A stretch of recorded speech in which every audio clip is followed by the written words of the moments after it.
Hi, I'm at the University of Manitoba Field Day in Carman, Manitoba. I'm here with Loveleen Dhillon, Agronomist-in-residence with the Department of Plant Science at the University of Manitoba. Earlier this morning, she was talking about critical weed-free period in corn and the study that she's doing right now. Loveleen, can you tell me a little bit about that, please? Yes, for sure.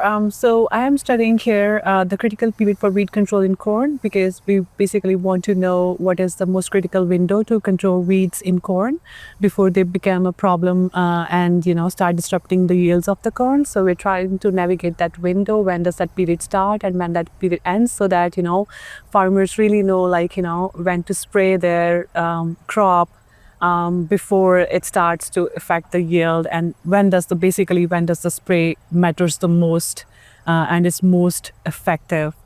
So we are trying to figure out how long or how long they should wait to spray on those 12 to get the maximum yields for that corn crop. Okay. Do corn genetics, that is, play a role in terms of how they can kind of better work within a weed profile, I guess? I would say, yeah, genetics always have a big role to play in the improvement of any varieties. So I would say different weed varieties, different corn varieties are tolerant, maybe, they can tolerate weeds to different extent. And I think it all depends on how much yield is compromised because of that weed pressure. And I think with the changing environments, and everybody's all the breeding companies are paying attention to this thing, and they are trying to bring in the good genetics and more tough crops that can grow well in Manitoba. So I think that's a beauty, and that's something that's really matters at this point. Yeah. Something that grows faster probably helps too, and kind of gives that ground cover. Right? Exactly. Because what we are really struggling here is the shorter and the cooler growing season. So I think the companies, the focus of breeding has been that, but there are also other traits that get improved with that. And I think the tolerance to weeds and maybe the herbicides is one of the other, maybe the major area of focus that's there. We have good herbicide options for corn as well, but with the new weeds coming in, definitely there's need to be a lot of new herbicides that need to come in and really look into that aspect of weed control as well. Yeah. And I think you said this is the first year of a hopefully 3-year study, and I guess what is your theory so far? What are you hoping to find, I guess? I think this is my first growing season with corn with this study, and I'm hoping to continue this study for at least next 2 years, so that we have a big data to guide farmers on. They know most of it, but we just want to get the real numbers. Okay, how much yield, how less you're corn gonna yield if you delay the weed control by about a week or so, just putting the numbers so that it's helping them to make their decisions on to spend on the herbicide and to just replanting and whatever, all those basic management practices. So I would want to continue to study a lot more, but right now, depending on this season, just my observation so far is what we are doing in this study is we are trying to remove the weeds. So basically have 2 set of conditions in my study. So I'm studying weed interference period and weed free period. So in the weed interference period, we are letting the weeds grow for some time and then remove those.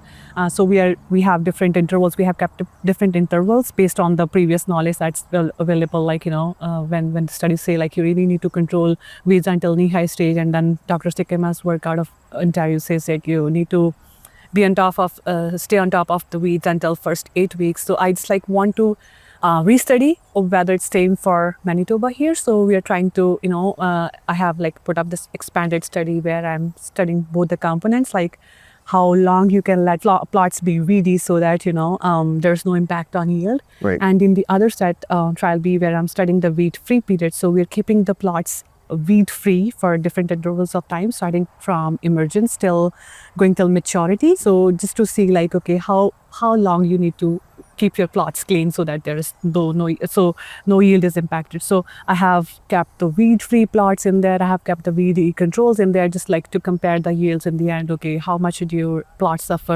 yield suffer because if you let the weeds grow for an extended period of time. So I think that's all the fun part. And right now in my trials, I'm seeing stunted growths where it's high weed pressure. It's it's obvious, but it's so good to see. Yeah. Everybody knows that weeds are gonna cause that. It confirms. But then it's good to see real time in real time that's happening right there, and your experiment is effective, and and then your weed-free controls, like corn is like that tall, and it's way above me now. So it's fun. It's really interesting to see those things happen. That confirms that you're in the right direction. And you can see the paleness in the plots where like high weed pressure. So really competition for nitrogen can be seen there. So I think it's all interesting to see. So for corn we have like number of herbicide options available, but we cannot go until like most of them are recommended until week 8 or so. So we cannot really go after that. But my techs are doing a good job, and they're trying to do hand weeding, and a lot of work is gone there. But we are trying to produce best results that we can out of these trials, just to make good recommendations for the producers. So yeah, huge thanks to them. And yeah, I'm glad that Manitoba Crop Alliance is funding this research. And yeah, I'm looking forward to getting out the good results for the producers out there, and looking forward to make corn more popular among the Manitoba farmers. As farmers maybe go to apply your research once it's all finalized, how might this adapt what they're doing for their crop rotation? What do you think that might do for them? Yeah, I think the one of the main goal of my position here is, I want to popularize the adoption of the special crops like corn, sunflower, and flax that I'm working with among the Manitoba farmers. So because we know that the cropping systems are now dominated by canola and wheat, and with the new challenges coming up on these crops, I think we definitely need more cropping options. And I think by addressing those challenges, by specifically looking into the challenges that are being faced by farmers, we can work around those challenges. And with the changing, we're moving to, we want to make the agriculture more sustainable. So we need to break the cycle and get in more options. And especially these crops have high industrial potential, export market potential. So I think they will really get the farmers into the niche markets, especially when the main crops prices are low. So I think that's the biggest potential there. And then it's a good for soil health and everything. Like looking at from the environmental point of view, I think that's a big potential there. And